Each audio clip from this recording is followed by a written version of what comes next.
Hello, chat. Hi. I think we are already live. So yeah, Chad Hart is the founding editor of WebRTC Hacks, a blog about WebRTC developers, and organizer of the Cranky Geek WebRTC events. When he's not working with the broader community, he leads the product management team at Hopin. And today he will talk about post-peak WebRTC developer trends and open source analysis. So let's get right to it. All right. Thanks, Alberto. Actually, I see I can share my screen now. 1 second while I do that.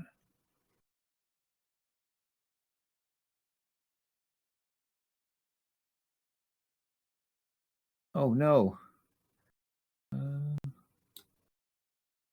We will, once you share, we will pick that. And yeah. publishing. I don't know why this is the worst interface. It should be all right. But I got a warning that my browser was not going to let me share my screen. I suppose that didn't work, right? Which browser are you using? I'm on Chrome. I think it's just my the permissions inside Mac OS got reset. Permission. Yeah. Unfortunately, I'm going to need to refresh before I no problem. fix that. Apologies. I should have checked this before. I do presentations all the time, but I guess I was using the browser today. I'll be right back. We thank you for being here. Thank you. Yeah.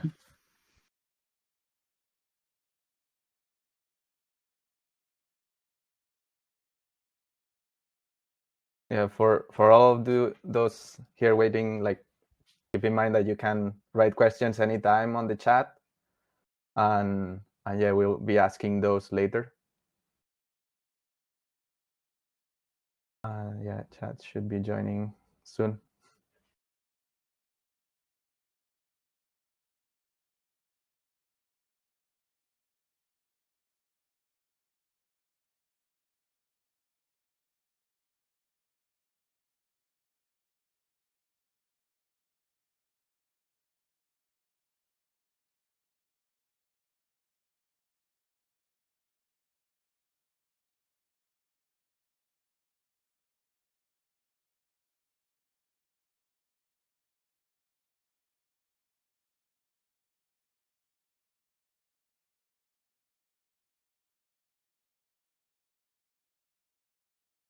Since we have a break later at the end of this talk, probably we can extend 5 minutes if it gets a bit longer, I guess.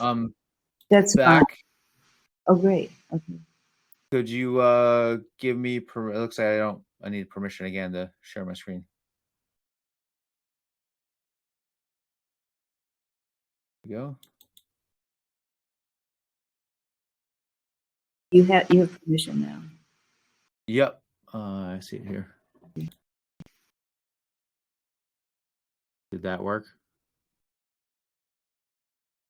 We don't see it. No, don't see it. I don't. It's not a. If I use another browser, it's going to make me log in again. That's okay, because we're just going to extend. We have a break following this, so take your time, bring up the slides. Okay. Well, why don't I use a different browser, or at least one I was just using 15 minutes ago? I'll be right back again, I guess, or I can stay here until I'm logged in there. One-time password.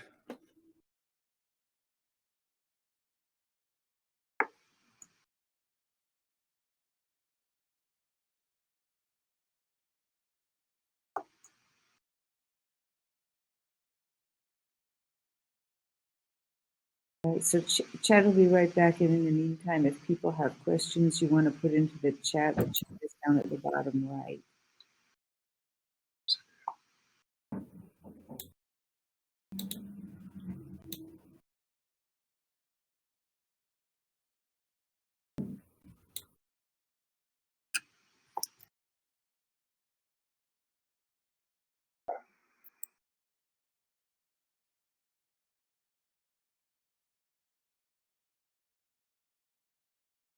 comes. You know. It doesn't switch them off. You just did. Maybe that's all that's been. It could be.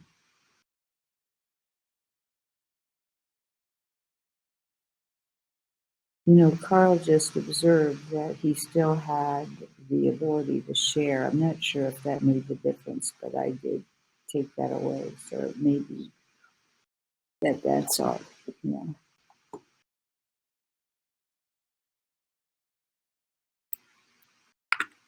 Back again. Okay, I'm going to give you permission again. Hang on.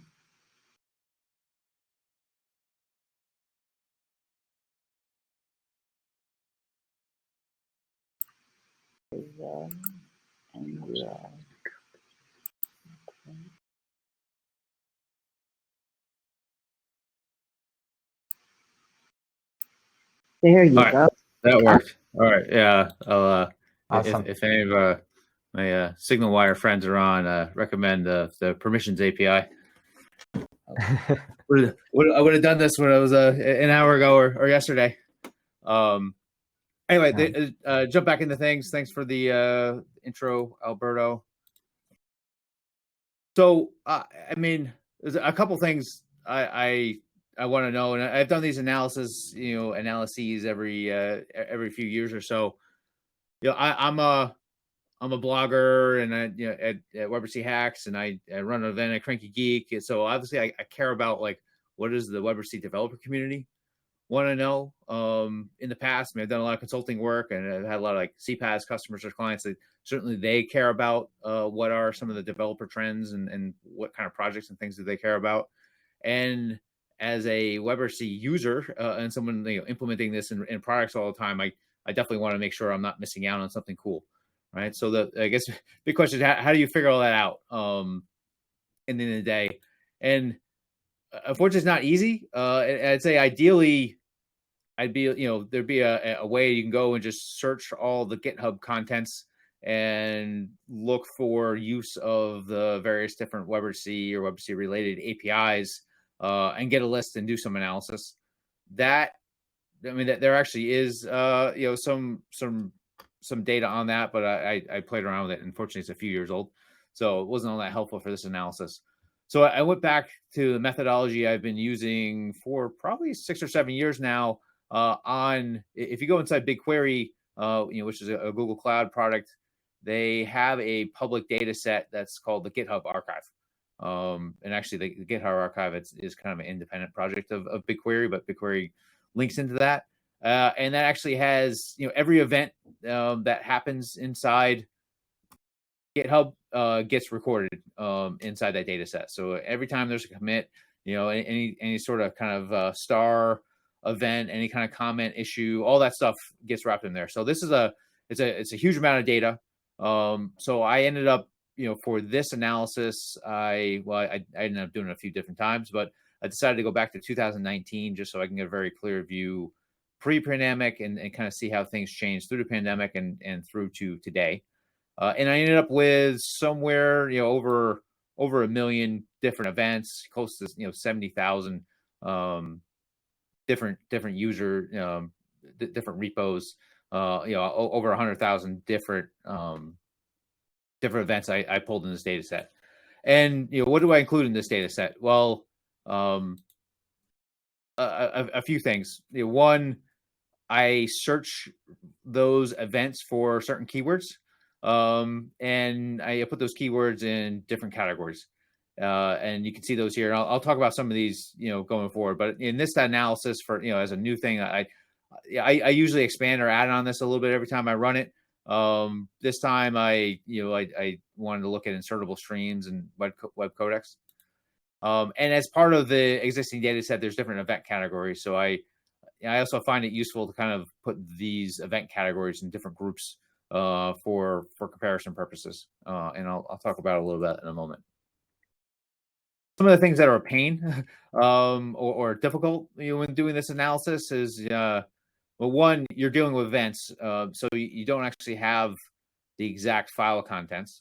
But I've found that typically, like if what is a WebRTC repo? I mean, ideally, it is something that uses a WebRTC API or makes a lot of references to WebRTC. So I'm looking for these key terms in there, and hopefully they show up, and typically they do, right? I'm sure I'm missing some repos, or for one reason or another, maybe the commit messages don't contain a lot of information, or there's not a lot of stuff, but typically they do. But I found there's a lot of bots out there, and that didn't exist a few years ago. Dependabot being one, and whenever there's a WebRTC related Dependabot type issue, which there's been a couple of last week, like that's totally like flooded, overwhelmed the number of events and messed up the analysis, right? So I have to filter those things out. Other challenges are like doing this sort of textual search is like there's a lot of non-unique terms, so it requires a lot of you need to go through and actually look and inspect the events themselves and a lot of the repos to make sure they make sense, right? And this time around, I had problems. I want to look at web codecs, but the terms audio encoder, video decoder, they show up a lot outside of just the web codec spec, right? So some additional filters are required. I also found this time around there was like some missing data for no reason I could discover, just in October of 2021. So you might see a dip in the data. It's just because I'm not sure why, but that table seems to be missing a bunch of data.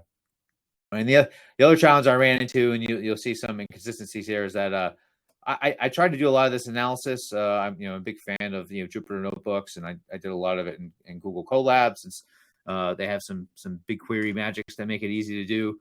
And ideally, you do all your charts and stuff like that and keep it all inside the Colab notebook. But I don't have any patience for figuring out how to do pandas plot, matplotlib type stuff. It was taking me forever. So you'll see I have a mix of some graphs like that, and in a lot of cases, I just moved it over into Excel, where I'm much more proficient.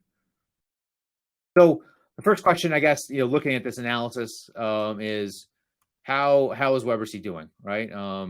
And I always like to look at how many actual users or developers are, and keep in mind with this analysis, I'm looking at these are distinct users who had some sort of event in the given month, right? So it means they did something in there, and you can also see kind of the peak users, and I guess no big surprise. There was a peak during the pandemic, kind of a secondary peak here, and it's somewhat sort of flattened out here, but we're still well ahead of where we were in 2019, right? Actually, I think it's like 62% in comparison. So that's overall. I mean, we're not at peak, but it's good to see that we're not declining.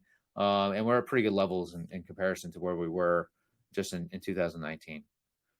I did the same sort of analysis, just looking at the number of repos, and to really compare this, certainly the repos, they're only going to go up over time. Although bear in mind, again, I'm only looking at repos with some sort of activity, right? But you would expect that number to grow because it just takes one event or someone to do one thing in a given month for them to show up here. So I compared kind of the repo account and try to normalize that against the overall GitHub repo count, and certainly that they're on different scales here.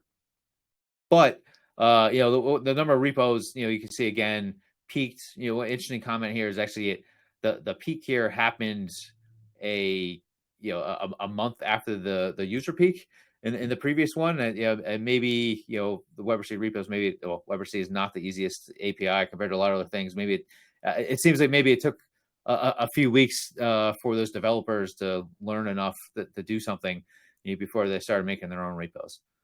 So yeah, a huge peak there, and you can see again, similar to the kind of the user story, it's flattened out a bit since then, but still way ahead of where we were in 2019.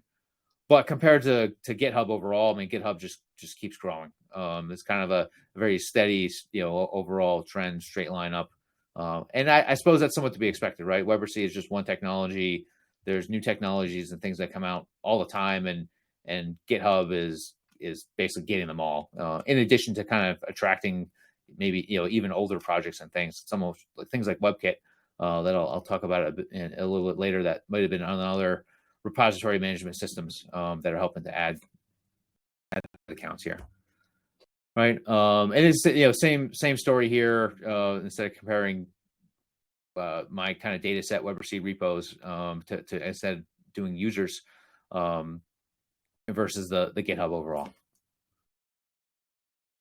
So I did also want to say, what had this look like in the past? And I pulled up some analysis I did a few years ago, back in 2017, earlier days, relatively earlier days of WebRTC, and their WebRTC's growth was, on par or ahead of overall GitHub. It does seem that's changed, right? And there's just another indicator that, hey, we're probably past past peak WebRTC. So let's see what that means. The next area I want to look into is, are the developers that we have on there, are they actually contributing something, right? Are they actually doing are they submitting code? Are they doing pull requests for use, right? So I'm looking for contribution events, and the story here actually looks pretty good, and in some ways actually it's better than ever. August actually was the peak in terms of the number of distinct contribution events, right? So overall, actually, even though we're past peak users, the activity around WebRTC is actually seems to be greater than ever. And in particular, I wanted to zoom in and focus on, like, all right, what actually is driving a lot of this recent activity that's happened just in the last couple months. I was kind of curious in that. And that led me down to a little bit of a rat hole, right? This is a little bit of a mess of a chart, but you can see here the top 25 repos in the month of August that and by contribution events, and you see some interesting things in here. Like one, like there's this ad guard filter, right? There's a lot of activity around people doing blocks, essentially blocking WebRTC, and you do see I'll talk about this a little later on, like projects like Coturn, which are widely probably kind of have made a little bit of a resurgence, and you see some of these others. But overall, there wasn't really, if you see in here, like it's really up and down everywhere. It wasn't just one project or one activity that was driving a lot of this. So in general, I see that as a kind of a good sign. And I'll dig into this a little bit more because I found some other anomalies that I investigated, but I'll touch on that in a bit. So another question is WebRTC actually, are we attracting new users? Are people who haven't worked on WebRTC or had any kind of WebRTC activity before coming in? Now, in this case, my data set went back to 2019. So, I didn't look at 2019 because anyone that showed up in, the first couple of months of 2019 is going to be new by default. So in the chart here, I just look for people who were new, who didn't contribute in 2019. And were kind of their first time contribution since 2020, and even here you see, like, and odds are there should be a little bit more of a push towards the beginning in here, but you see this actually it has leveled off a little bit, but overall, like, the new percentage of users here compared to overall is more or less flat here at around 50%, which is actually, I'd say, a little bit surprising to me, right? There's still a lot of new people doing things with WebRTC. Now, another area I like to look at too is, no one likes it as when you run an open source project, you want people to use your code and value it, but you also want people to contribute and not just submit issues and do things, especially as a kind of a free and open source project. So I always try to look and see, how many, what I call leechers, right? Users without a that aren't contributing code. Now, I don't have a direct proxy for this, but what I do try to do is look at users who did not have that did not have any kind of code event in there where they were submitting code or working with code. And I guess the good news here actually is the leecher percentage, right? The percentage of users who are essentially what I'm calling here leeching, not submitting any kind of code is actually slightly declining in here. And again, I think that's that's a good sign. So this is some new analysis I just did last night, looking at what programming languages are being used in this kind of WebRTC repo data set. And well, you can see here that the top two are really JavaScript and TypeScript by far. You see some others. I was very interested in looking at like Go and Rust, and I'll zoom in on those in a moment. And bear in mind, I'm taking the language that was tagged by GitHub for the repo, which is larger than right. But in a lot of cases, there's multiple languages. It just takes the predominant one out there. So I'd say there's maybe not so many surprises there, other than you look at TypeScript here versus JavaScript, and definitely there's some evidence to say that TypeScript is starting to eat into the overall JavaScript market, but people using those either TypeScript or JavaScript hasn't really dropped. There is this weird kind of anomaly here. I didn't have a chance to look into that. I don't know why the huge spike here in July of 2020. But. And as I mentioned, I was interested in some of the newer languages that are emerging. Right, there's a couple interesting projects that are using like Rust and Go. I'll talk about things like WebRTC, RS for Rust, and there's Pion. That's a big kind of Go collection of repositories. And I was also interested in like in Kotlin as newer language here. And you can see here, Go in particular has done pretty well. Rust seems to have a pretty big upward trajectory too. And I think that's exciting to see other communities, other groups of users, using different languages for WebRTC. And it's kind of more of the, just some numerical data around the same there, just for reference, and kind of looking at the split between JavaScript and TypeScript to see if there truly is more of a migration from JavaScript to TypeScript, and I do think you start to see that. So the next area I looked at is as keywords, and if you remember, earlier on, I kind of put these keywords in categories, looking at specifically some of the WebRTC JavaScript APIs. These do sometimes translate into like APIs used in other languages, but I guess bear in mind that I didn't go through and look to see how these different APIs are represented in every different programming language out there. But this seems to pick up a good chunk. And in analyzing these keyword trends over time, and I noticed right away that the term WebRTC is actually used a lot. And I'll dig into that in a moment.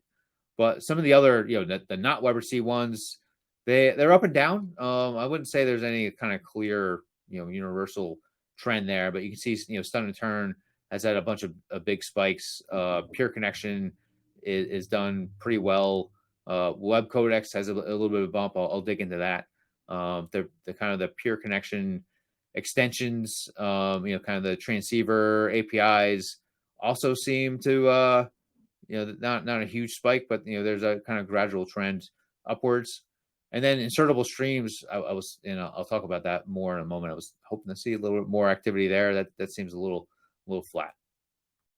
So, but first though, let's kind of look and understand what's up with WebRTC, and we're trying to understand why are there so many, why does the term WebRTC show up so much in my data set when the other kind of APIs and terms don't? So analyzing to see, well, maybe a lot of repos now are just using WebRTC in their name.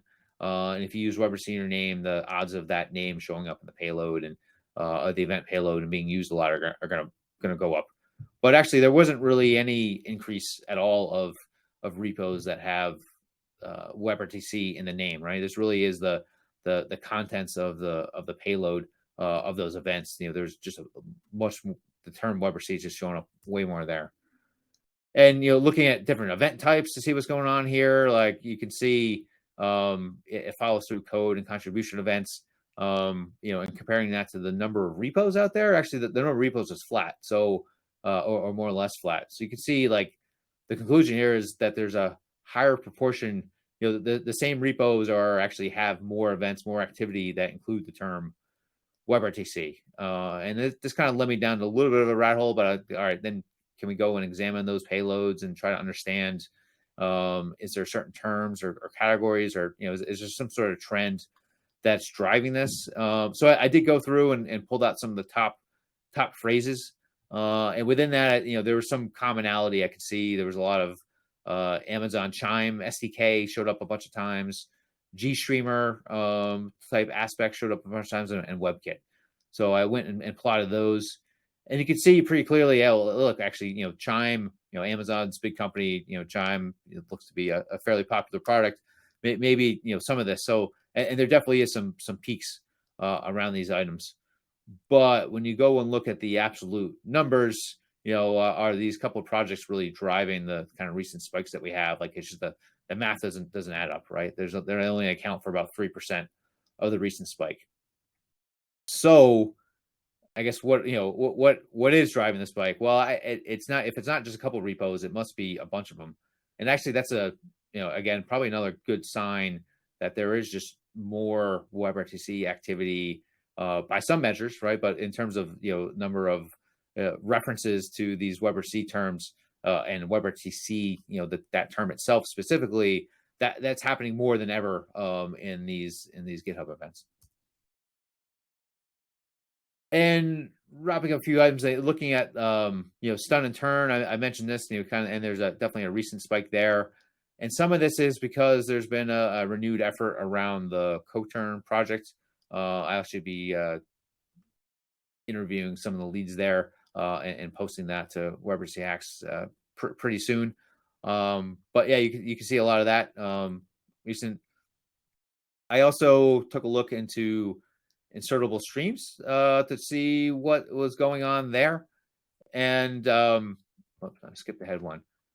Well, I can say overall, a couple things. One, my data set is just one source. If you really want to see overall usage of a lot of these APIs, Chrome, if you go to chromestatus.com, they do have a kind of Chrome usage tracker around a lot of different APIs, right? So that lets you know not numbers of developers or number of open source repos, but at least gives you some sense of number of users of these tracks or of these APIs.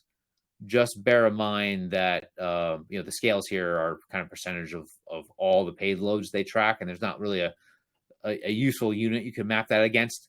And you can see here, like, the media stream track processor API, is used way more than the media stream track generator API, right? And the processor being something that's going and analyzing stream, generator actually creating that stream and generating one.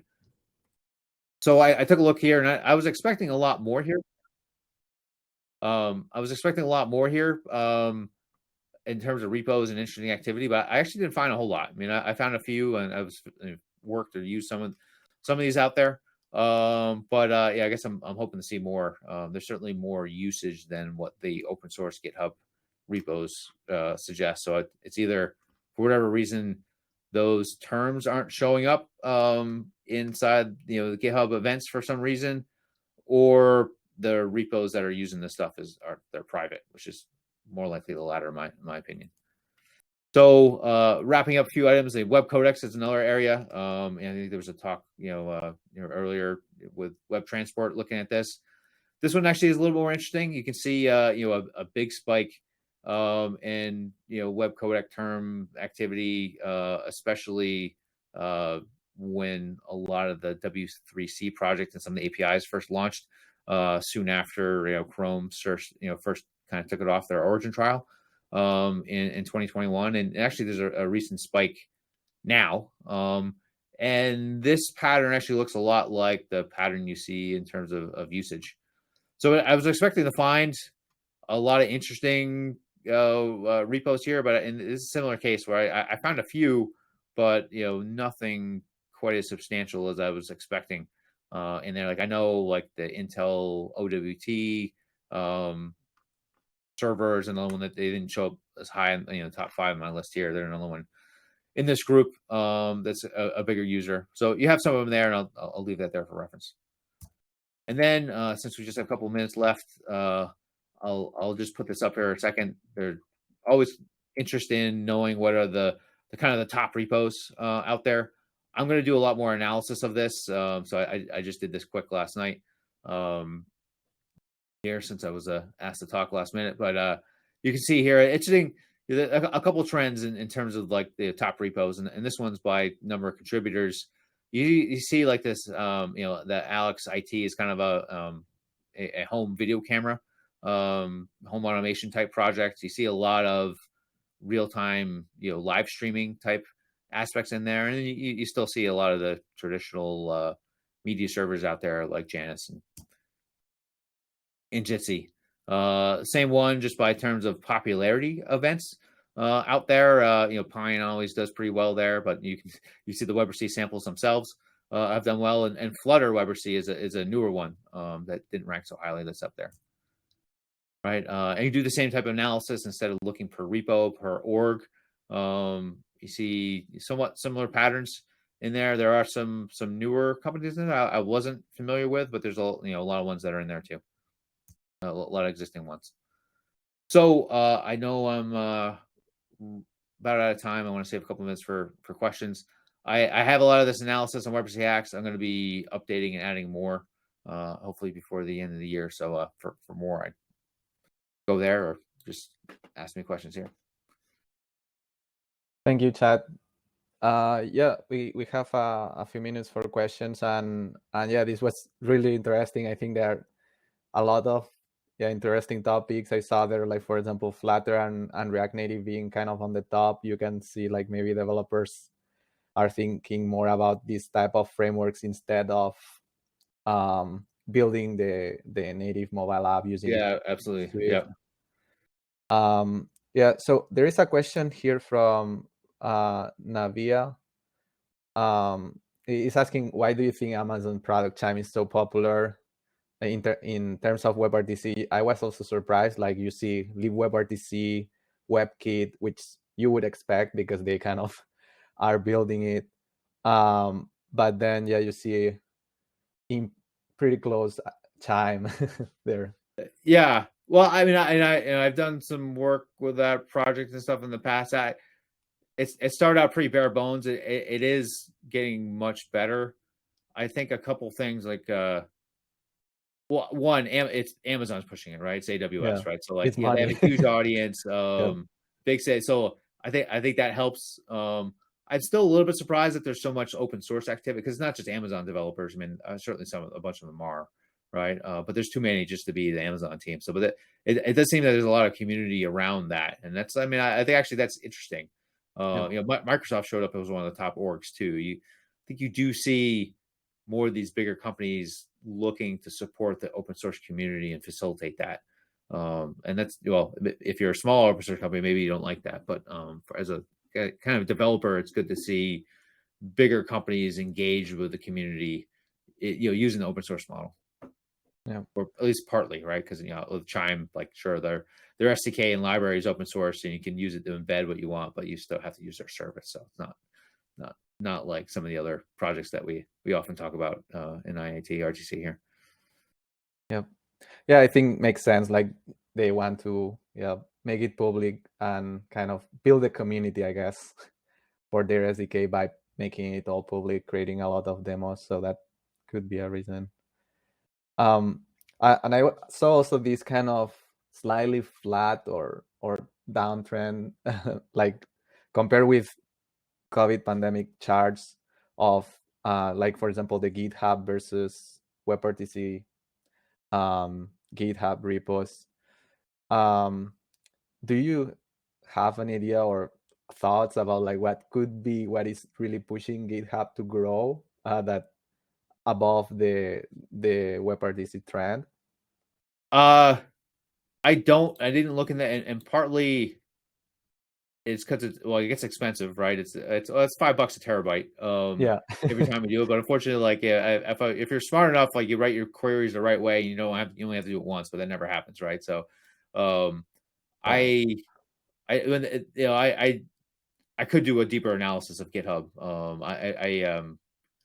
I haven't seen a recent one of that. But GitHub themselves actually does an Octoverse type report annually where they talk about some of it, although I didn't see it this year. So they do sometimes highlight some of that, but to be honest, I don't have a great idea other than, well, certainly there's things like crypto that didn't exist or weren't as big that are continuing growing. So like WebRTC is not in a vacuum, right? There's other projects, other things going on. And I mentioned WebKit in here a little bit too. I think that's relevant as an example of another big project that wasn't previously on GitHub, but now is, right? So, Microsoft owns GitHub. Now they're getting a lot of larger enterprises and bigger projects that weren't previously on GitHub to move there. So I think that definitely is some of it. I mean, I saw some of that in my data set at least. Guys, can we move this now? This is a great conversation. We have a break now, and I wondered, can we just move this into the birds of a feather so that we don't lose the momentum, but that we can move also to the next speakers, which will be on the main stage, and we have a little break in here on the schedule. Would that be okay? Just move into Birds of a feather. moves into the birds of a feather room. And then Yeah. I don't know if there are more questions, but yeah, or Chad has something after this. I'm done with my piece. Are you good? Are you good for moving into birds of a feather? And maybe your audience will follow if they have more questions. Yeah. No problem, right? If there is more questions, happy to do that. Okay. Yep. So, yep. Thank you. Okay.